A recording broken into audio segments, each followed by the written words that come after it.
Diba? Kasi gano'n kami ni Maricel, on and parang gano'n. On-off, Maging sweet, on-off. tapos magkakaroon ng iba, lalayo ako.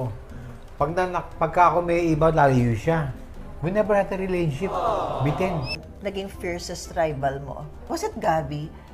Ano no? Kasi kami ni Gabby, ever since I told you, close up pa lang friends na kami. Before Gabby got married, kami dalawa nagkikita na kami. Pupunta kami sa St. Paul's. Nanchichik siya, sumasama ako. Kasi dala-dala yung kotse niya, Contessa na luma. Sabi niya, maniligaw siya ng babae.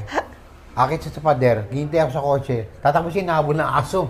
Wari, alis ka nung pala, girlfriend si Pia Roy that Nakakatawa time. naman kayo. Si Pia. Nasa Loyal Grand Villas kami dati. Ganon kayo ka-close pala. Yes. Kuya, ito bakit ka naman tinawag na pambansang pabling? Para lang may Pambansang masabi pabling? lang na playboy ako. Kasi problema ko before, to be honest, hindi ako naghahanap ng babae na